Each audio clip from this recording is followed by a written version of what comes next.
Firman yang meneguhkan tentang kepedulian Allah. Saudara, kita bersyukur menyembah Allah yang benar dalam nama Tuhan Yesus Kristus, karena Dia Allah yang sungguh-sungguh Allah yang menciptakan segala sesuatu. Dia bukan dijadikan Allah, tetapi Dia Allah yang menciptakan seruas semesta alam. Dan Dia bukan Tuhan atau Nabi yang perlu didoakan supaya masuk sorga, karena Dia Allah yang berada di sorga. Bahkan Dia Allah yang mau turun ke bumi, merendahkan diri, menyatakan kasih dan kepeduliannya kepada setiap kita umat-umatnya yang percaya kepada Dia. Itulah Allah yang kita sembah, saudara. Allah yang begitu peduli dalam kehidupan kita. Dan saat ini pun, apapun yang menjadi keadaan dan kondisi kehidupan saudara, Tuhan yang saudara sembah, Tuhan yang kita sembah dalam nama Tuhan Yesus Kristus adalah Tuhan yang peduli kepada setiap kita. Saudara, di dalam video ini kita akan merenungkan 6 ayat firman Tuhan yang akan meneguhkan setiap kita bahwa Allah mempedulikan kehidupan kita. Yang pertama, saudara, adalah dari Mazmur pasal yang ke-40 ayat yang ke-18. Demikian firman Tuhan. Aku ini sengsara dan miskin, tetapi Tuhan memperhatikan aku. Engkaulah yang menolong aku dan meluputkan aku. Ya Allahku, jangan berlambat. Saudara, Mazmur ini adalah Mazmur Daud. Kita tahu Daud bagaimana latar belakangnya. Dia dari seorang penggembala domba. Dia dari seorang yang sederhana. Dan sebagai penggembala domba, dia biasa menghadapi tantangan di padang gurun, binatang buas, dan sebagainya. Dan kemudian akhirnya atas anugerah Tuhan, dia dipilih dan diangkat menjadi raja.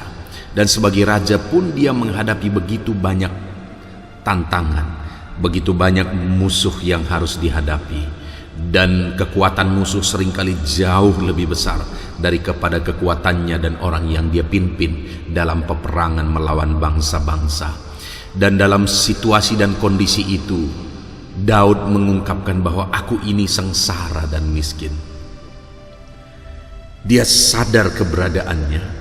Tetapi dalam kemiskinannya, dalam kesengsaraannya, dalam situasi yang dia alami, ada hal yang disaksikan oleh Daud, di mana dia berkata, tetapi Tuhan memperhatikan aku.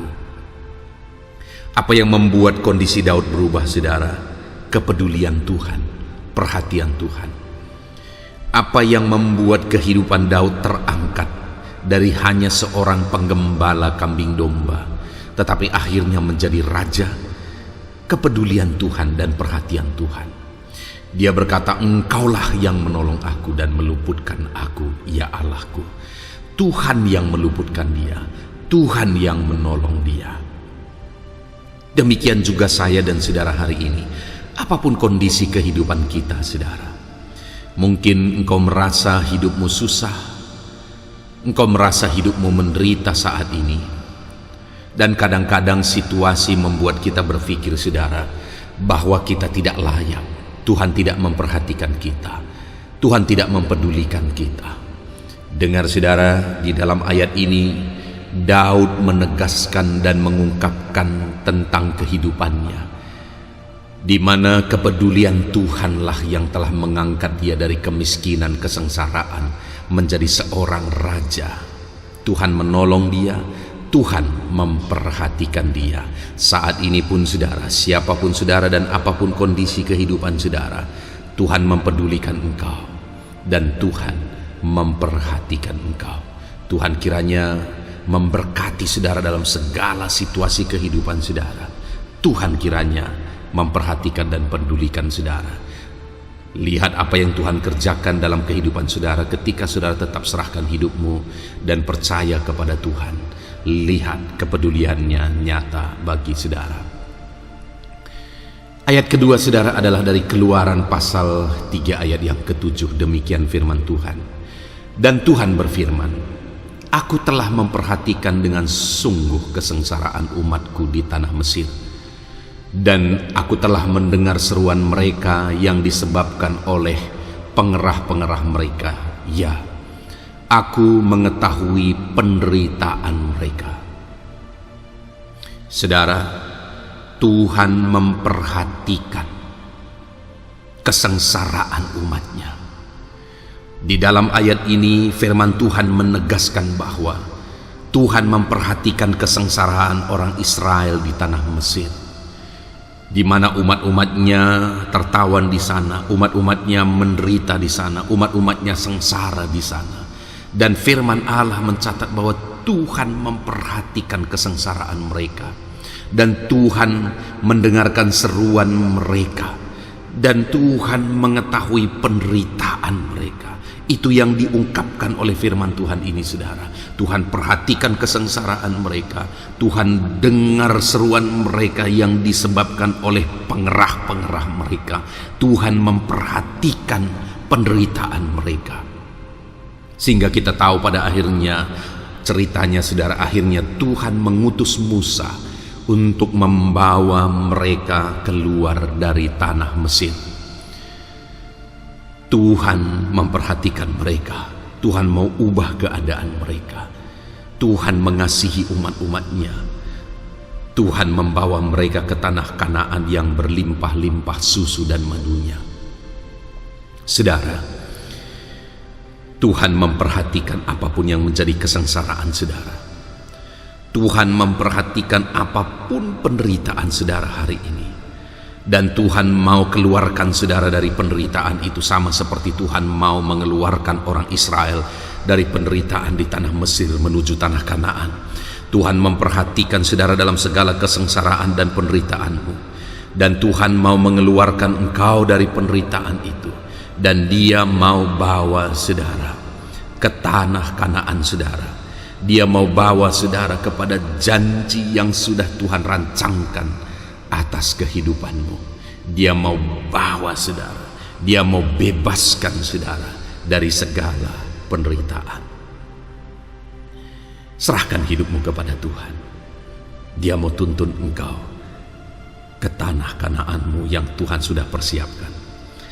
Mazmur pasal 41 ayat 2-3, saudara.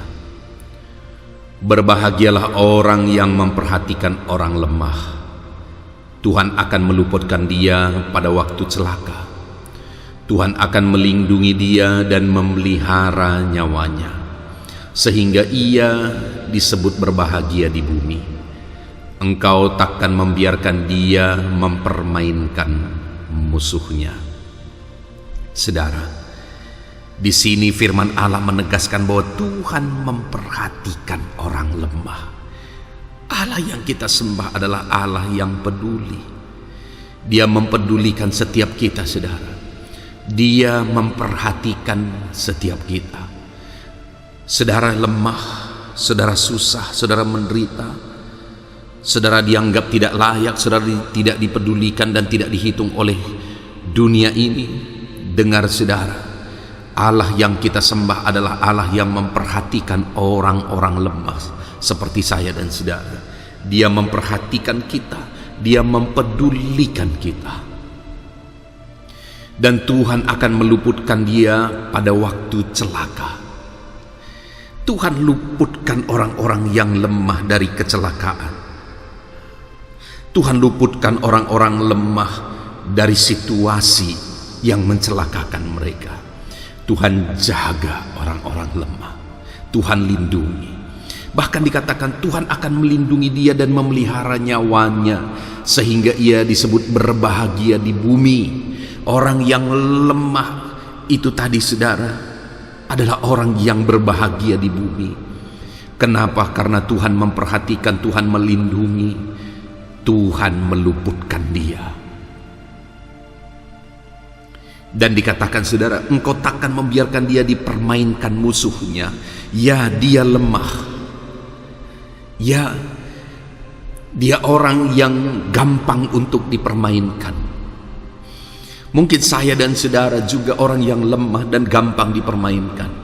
Bahkan mungkin kita saat ini menghadapi satu kondisi di mana kita diperlakukan tidak adil. Kita diperlakukan tidak adil, saudara. Tetapi dengar firman Allah berkata, engkau takkan membiarkan dia dipermainkan musuhnya. Aku tidak akan dibiarkan dipermainkan oleh orang-orang yang berlaku tidak adil terhadap hidupku. Saudara tidak akan dibiarkan dipermainkan oleh orang-orang yang tidak berlaku adil terhadap hidupmu. Dia sedang bekerja bagi kita saat ini, saudara. Dia peduli bagi kita. Dia memperhatikan setiap kita saat ini. Engkau sengsara, engkau lemah, engkau diperlakukan tidak adil. Ada Tuhan yang menjadi pembelamu, dan Dia yang akan membela setiap kita dan tidak membiarkan kita dipermainkan. Tetap kuat dalam Tuhan, saudara. Tetap melangkah dalam Tuhan. Dia membela engkau. Dia tidak biarkan engkau dipermainkan.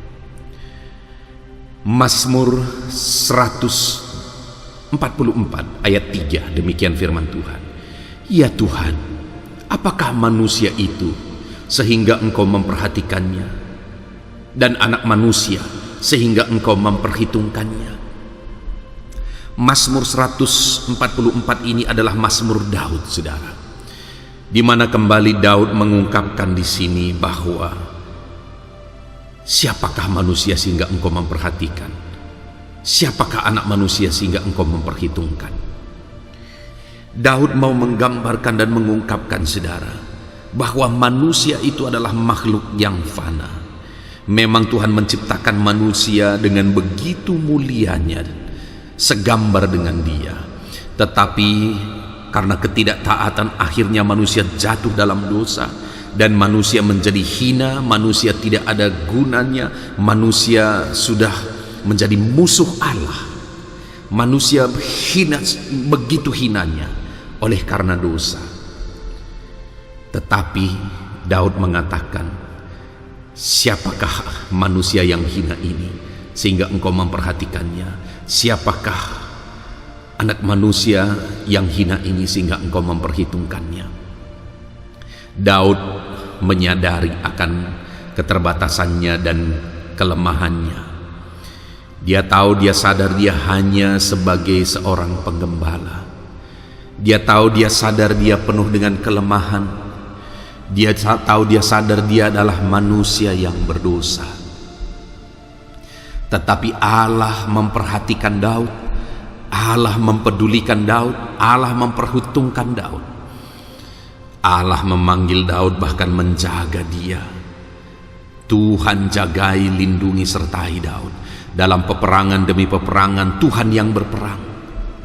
Tuhan jaga Daud, Tuhan lindungi Daud, Tuhan selamatkan Daud selalu. Sehingga Daud berkata, siapakah anak manusia ini sehingga engkau memperhitungkannya? Mungkin saat ini kita juga mengalami dan merasakan perasaan yang sama, saudara. Aku ini hina, siapakah aku ini? Tetapi dengar, sehina apapun engkau, serendah apapun engkau, kalau engkau datang kepada Tuhan saat ini, Tuhan memperhatikan engkau dan Tuhan mempedulikan engkau. Saudara, Tuhan mempedulikan dan memperhatikan setiap kita. Markus pasal 6 ayat 48 dan ayat 51, saudara, demikian firman Tuhan. Ketika ia melihat betapa payahnya mereka mendayung karena angin sakal, maka kira-kira jam 3 malam ia datang kepada mereka, berjalan di atas air, dan ia hendak melewati mereka. Lalu ia naik ke perahu mendapatkan mereka, dan angin pun redalah. Mereka sangat tercengang dan bingung. Saudara, satu kali Yesus menyuruh murid-muridnya untuk terlebih dahulu menyeberang danau. Dan saat mereka menyeberang danau, firman Allah ini mencatat, ketika ia melihat betapa payahnya mereka mendayung karena angin sakal. Saat menyeberang danau, murid-muridnya diterpa oleh badai, diterpa oleh angin sakal. Dan saat itu mereka sedang ada dalam bahaya. Tetapi firman Allah mencatat bahwa Yesus yang masih ada di pinggir danau, firman Allah mencatat bahwa ia melihat betapa payahnya mereka mendayung karena angin sakal. Sekalipun Yesus jauh, sekalipun Yesus ada di pinggir danau, tetapi firman Allah mencatat bahwa dia melihat. Dia melihat kesusahan murid-muridnya pada waktu itu sedang diterpa oleh badai. Hari ini pun saudara, Tuhan melihat kesengsaraanku. Tuhan melihat kesengsaraan saudara. Tuhan melihat badai kehidupan yang sedang kita alami saat ini.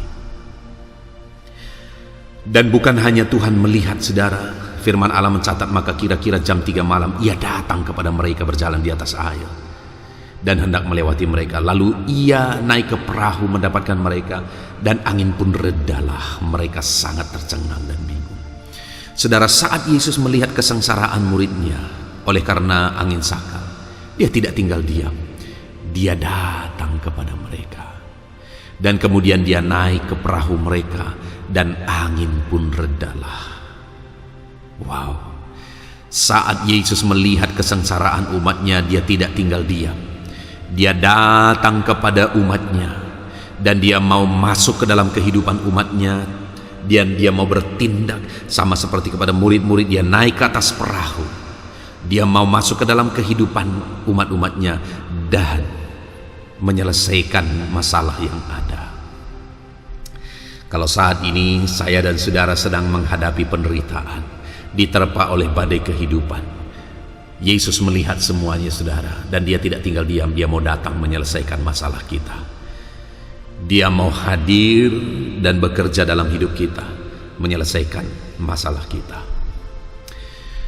Ayat terakhir saudara, ayat yang ke-6, Yohanes pasal 5 ayat 6 dan ayat 9. Demikian firman Tuhan. Ketika Yesus melihat orang itu berbaring di situ, dan karena ia tahu bahwa ia telah lama dalam keadaan itu, berkatalah ia kepadanya, "Maukah engkau sembuh?" Dan pada saat itu juga sembuhlah orang itu. Lalu ia mengangkat tilamnya dan berjalan. Tetapi hari itu hari Sabat. Saudara, di dalam Yohanes pasal 5 ini dicatat tentang kehidupan seorang yang sudah 38 tahun lamanya sakit, dan dia ada di tepi kolam Betesda, merindukan goncangan air kolam Betesda, dan supaya dia bisa masuk dan dia bisa sembuh. Dan saudara, pada saat itu Yesus datang ke kolam Betesda, dan firman Allah mencatat di sini, ketika Yesus melihat orang itu berbaring di situ, dan karena ia tahu bahwa ia telah lama dalam keadaan itu. Di sini firman Allah mencatat Yesus melihat orang itu, dia datang ke situ.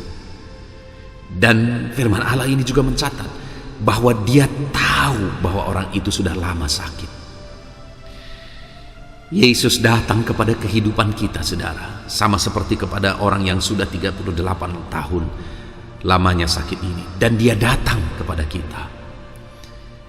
Dan pada saat itu dia tawarkan kesembuhan kepada orang itu. Dia berkata, "Maukah engkau sembuh?"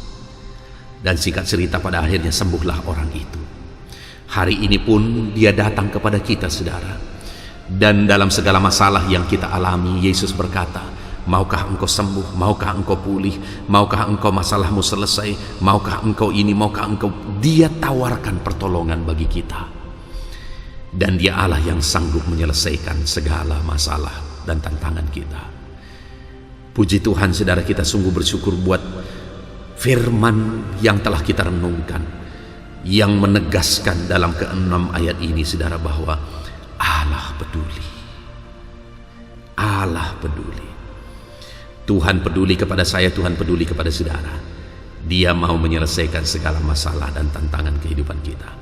Puji Tuhan saudara, kita sungguh bersyukur buat ayat firman Tuhan yang telah kita renungkan bersama. Tetap berserah kepada Tuhan, karena Dia peduli kepada setiap kita. Tuhan kiranya memberkati setiap kita. Amin.